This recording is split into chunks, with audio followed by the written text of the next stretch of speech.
और इस बीच एक बड़ी खबर मिल रही है, कर्मचारियों को बड़ी सौगात दी है केंद्र सरकार ने। ये होली गिफ्ट कहिए, केंद्र सरकार की ओर से कर्मचारियों को मिला है। डीए बढ़ाया गया है। इस वक्त की बड़ी खबर है केंद्रीय कर्मचारियों के लिए, या फिर यूं कहें केंद्रीय सेवाओं से रिटायर्ड कर्मचारियों के, अधिकारियों के लिए भी, कि उनके डीए में इजाफा किया गया है। होली गिफ्ट है। चुनावों से पहले तमाम कर्मचारियों के लिए एक बड़ी सौगात कहिए केंद्र सरकार की तरफ से दी गई है। 4% डीए बढ़ाया गया, ये इस वक्त की बड़ी खबर। और 4% तो डीए बढ़ा है, 50% महंगाई भत्ता बढ़ा है। तो केंद्र सरकार के कर्मचारियों और केंद्र सरकार के सेवानिवृत्त कर्मचारियों की पेंशन में ये लाभ उन्हें मिलेंगे। और इसे लेकर पीयूष गोयल पीसी कर रहे हैं, आपको सुनाते हैं क्या कुछ कह रहे हैं।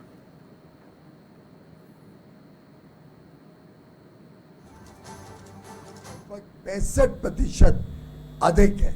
It is the cost plus 65%, जिसका लाभ लगभग 40 लाख किसान परिवारों को आगे चल के होगा।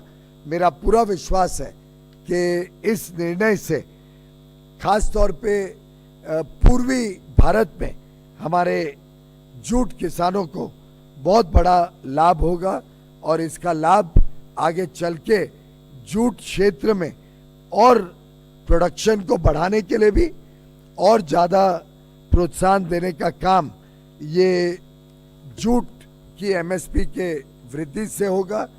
इस वृद्धि से सबसे अधिक लाभ पश्चिम बंगाल को होगा और इसी के साथ साथ अलग अलग जो हमारे पश्चिमी क्षेत्र हैं, बिहार, आसाम और उड़ीसा, इन सब पूर्वी जो प्रदेश हैं, इन चारों पश्चिम बंगाल, बिहार, आसाम और उड़ीसा, चारों पूर्वी प्रदेशों में इसका बड़े पैमाने पे लाभ हमारे जूट के किसानों को मिलेगा। चौथा एक बड़ा निर्णय जो आज लिया गया है वो है पूर्वांचल के 8 प्रदेशों में जो नॉर्थ ईस्टर्न स्टेट्स हैं, इन 8 राज्यों के लिए एक उद्योग जगत को प्रोत्साहन देने के लिए उन्नति 2024 योजना को मंत्रिमंडल ने स्वीकृति दी है। उत्तर पूर्व ट्रांसफॉर्मेटिव इंडस्ट्रियलाइजेशन स्कीम उन्नति, जिसमें उद्योग और सेवा सर्विसेज सेक्टर को भी जोड़ते हुए 10,000 करोड़ से अधिक इंडस्ट्री को प्रोत्साहन के रूप में मिलेगा। इसमें एक अहम कड़ी जोड़ी गई है जो पहले की स्कीम्स में नहीं थी, कि इसमें जो 60% व्यय है, लगभग 6,000 करोड़, ये अलग अलग राज्यों में डिवाइड किया गया है, बांटा गया है, जिससे। और खबर पर ज्यादा जानकारी के साथ में बीके शर्मा, समाचार प्लस संवाददाता, हमारे साथ सीधे जुड़े हुए हैं फोन लाइन पर। जानकारी उनसे लेते हैं। बीके, जूट किसानों के लिए एमएसपी की घोषणा हो गई, नॉर्थ ईस्ट के लिए घोषणा हो गई, लेकिन जो सबसे बड़ी घोषणा जिस पर कि सबकी नजर थी और है, 4% डीए बढ़ा है केंद्रीय कर्मचारियों का और पेंशनर्स का, 50% महंगाई भत्ता बढ़ा है। बहुत बड़ी घोषणा है लोकसभा चुनाव की घोषणा से पहले।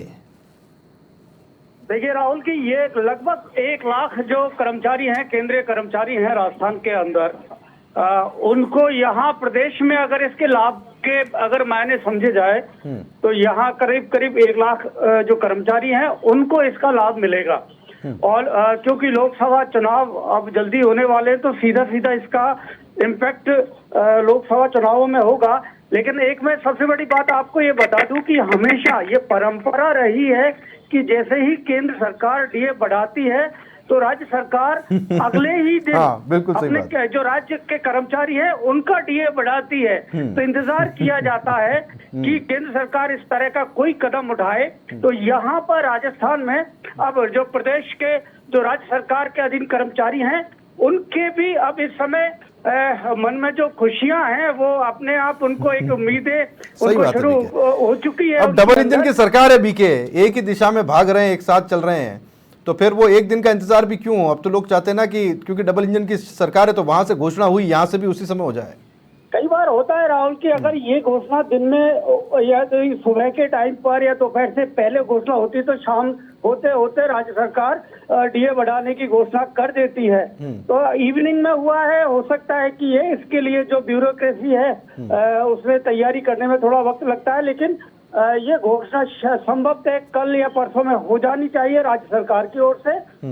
इसमें एक पहलू ये हो सकता है कि अभी नई सरकार है तो शायद वो उसकी जो प्रक्रिया है और उसको समझने में थोड़ा सा वक्त लग सकता है, लेकिन हमेशा ये परंपरा रही है कि अगले दिन या उसी दिन ये घोषणा राज्य सरकार की ओर से हो जाती है। बीके एक दूसरा पहलू भी है, कर्मचारी है उनको ये लाभ मिलेगा। बीके इसका एक दूसरा पहलू भी है, आप खैर इसको बहुत अच्छे से पहचानते हैं, जानते हैं कि इससे एक अतिरिक्त भार, वित्तीय भार पड़ता है राज्य सरकार पर अगर डीए बढ़ाया जाए, तनख्वाहें बढ़ाई जाएं और महंगाई भत्ता बढ़ाया जाए। केंद्र सरकार कंफर्टेबल पोजीशन पे है, लेकिन बीजेपी की गवर्नमेंट जब बनी थी तो कहा गया था साहब हमारे पास उतने पैसे हैं नहीं, और पुरानी सरकार ने हमें बड़ी बुरी स्थिति में छोड़ा है। क्या लगता है कि वर्तमान सरकार उस स्थिति में है कि बढ़ा पाए? ये सबके ये सामने है और पब्लिक डोमेन में है कि राज्य सरकार के सामने अभी 5,65,000 करोड़ का कर्ज है, और अभी जितनी भी जो देनदारियां हैं सरकार की और बहुत सारे जो कॉन्ट्रैक्ट्स हैं, पीडब्ल्यूडी, पीएचईडी और तमाम दूसरे डिपार्टमेंट की जो देनदारियां हैं वो पेमेंट नहीं किए जा रहे हैं। और इसमें जो पूर्व की घोषणाएं हैं, बजट की घोषणाएं हैं, वो भी उनके लिए जो फंडिंग है वो नहीं हो रही है। वित्तीय स्थिति बहुत खराब है, लेकिन ये जो कर्मचारियों का ऑर्गेनाइज्ड वोटर होता है इसको चुनाव के मद्देनजर इसके साथ में रिस्क नहीं ली जाती। इसके लिए कम से कम हो सकता है कि आप आगे जाके जो आप इसमें एरियर देते हैं, जो एरियर होता है उसमें वो ये जो अभी बढ़ोतरी है उसको एरियर के तौर पे आप बाद में दे सकते हैं, लेकिन घोषणा तो कम से कम आप अभी अभी कर दें। और क्योंकि घोषणा करते हैं तो वो सरकार को फिर बाद में वो देना पड़ता है, उसमें थोड़ा सा वक्त लिया जा सकता है। राहुल बिल्कुल बीके, और स्वप्निल भी हमारे साथ जुड़े हुए हैं। अगर स्वप्निल आप तक आवाज आ रही हो, बड़ा फैसला है, कई दूसरे सेक्टर्स में भी फैसला है, जूट किसानों का फैसला किया गया है, लेकिन राजस्थान में कर्मचारी अब इस आस में है स्वप्निल कि कब ये घोषणा हो राज्य सरकार की तरफ से केंद्र सरकार के बाद में कि उनको इसका फायदा मिल जाए। स्वप्निल देखिए, फायदा सिर्फ उतना नहीं है जितना मोटे तौर पर अभी दिखाई दे रहा है। देखिए, वैसे तो केंद्र सरकार के एम्प्लॉइज की बात करूं राहुल, तो 68.67 लाख कर्मचारी हैं जिन्हें सीधे बेनिफिट मिलना है, लेकिन पेंशन भोगियों को भी बेनिफिट मिलना है। 67.95 लाख पेंशन भोगी, ये कोई छोटा आंकड़ा नहीं होता। लेकिन आप अभी वित्तीय भार की बात कर रहे थे, मैं उसी पर एक पॉइंट ऐड करना चाहता हूँ। साल 2003 की शुरुआत में 42% डीए हुआ करता था महंगाई भत्ता, जो कि साल 2003 माफ कीजिएगा साल 2023 और साल 2023 खत्म होते होते ये 4% तब भी बढ़ाया गया था, तो ये 46 हो गया और अब ये 50 को टच कर चुका है। महंगाई भत्ता 50% टच हो गया है, तो ऐसे में आप ये समझिए जो एचआरए होता है, हाउस रेंट अलाउंस, वो भी बढ़ेगा। वही चाइल्ड एजुकेशन अलाउंस जो होता है, बच्चों की शिक्षा का भत्ता, वो भी बढ़ जाएगा। परिवहन भत्ता यानी ट्रांसपोर्ट अलाउंस में भी इजाफा देखने को मिलेगा, जिसका साफ साफ मतलब यह है कि केंद्र कर्मचारियों का जो टेक होम वेतन होता है, जो वो घर लेकर जाते हैं, वो सीधे तौर पर बढ़ने वाला है। आप वित्तीय भार की बात कर रहे थे, ये सिर्फ 4% डीए तक सीमित नहीं होता है। जैसे ही 50% ये डीए टच करता है, इन चीजों में भी एक ऑटोमेटिक इजाफा होता है, यानी एचआरए, चाइल्ड एजुकेशन अलाउंस और ट्रांसपोर्ट अलाउंस। तो ऐसे में ये एक अच्छी खासी राशि बन जाएगी जिसका भार जाहिर तौर पर पड़ेगा और बहुत जल्द पड़ेगा। प्राइवेट सेक्टर के लोग भी उम्मीद करेंगे, प्राइवेट सेक्टर के लोग भी उम्मीद करेंगे कुछ इसी तरीके से चुनाव का इंपैक्ट उनकी सैलरी पर भी पड़े। ये मुझसे सवाल है आपका? मैं ये कह रहा, हाँ स्वप्निल आप ही से, प्राइवेट सेक्टर के लोग भी उम्मीद करेंगे इसी तरह से बढ़नी चाहिए। नहीं नहीं, बिल्कुल बिल्कुल। देखिए, आप प्राइवेट सेक्टर्स भी उम्मीद करेंगे, वहीं आप स्टेट एम्प्लॉइज का भी सोचिए। अब आप अधिकतर जगह बीजेपी की ही गवर्नमेंट है, जो स्टेट लेवल के एम्प्लॉइज है उनकी तरफ से भी ये डिमांड उठेगी जब सेंट्रल गवर्नमेंट की तरफ से हो रही है। आप डबल इंजन की बात करते हैं, बीके अभी इसके लिए कह रहे थे स्वप्निल, राजस्थान में तो एक परंपरा रही है, बीके अभी बता रहे थे, बीके हमारे साथ भी है, बीके बता रहे थे तो परंपरा रही राजस्थान में, जैसे ये घोषणा केंद्र सरकार की तरफ से होती है लगभग 24 घंटे के वक्त के अंदर राजस्थान सरकार की तरफ से घोषणा हो जाती, यानी कल तक या परसों तक ये घोषणा हो जाएगी राजस्थान बिल्कुल, सरकार की तरफ से। देखिए परंपरा तो रही है, लेकिन मुझे लगता है कि अभी बहुत बड़े वित्तीय फैसले लेने में प्रदेश सरकार को थोड़ा हिचकना पड़ेगा। आप एक ऐसा फैसला जो सरकारी कर्मचारियों को तुरंत ऑन टोस ला दे और उनको खुश कर दे, इसके साथ वो 2024 की रेस में तो जाना चाहेंगे, इसमें कोई दो राय नहीं है।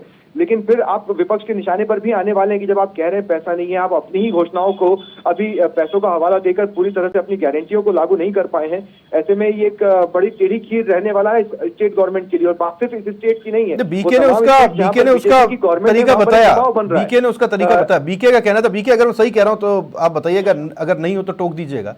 बीके का कहना यह था कि एरियर में एक शामिल किया जा सकता है, फिलहाल नहीं देंगे, घोषणा की जा सकती है और जब इसको देना होगा तब एरियर के हिसाब से एम्प्लॉयज को दिया जा सकता है। हाँ, ये 1 अप्रैल से इसको लागू माना जा सकता है कि 1 अप्रैल से आपका लागू है। यदि आप जुलाई में देंगे तो बाकी जो बीच में 3 महीने का अरियर उनको एक साथ में दे दिया जाता है जब वित्तीय स्थिति ठीक होती है सरकार की, या उसका जो प्रबंधन कर लिया जाता है, तो ये होता है। लेकिन घोषणा जरूर बहुत जल्दी 24 घंटे में हो जाती है।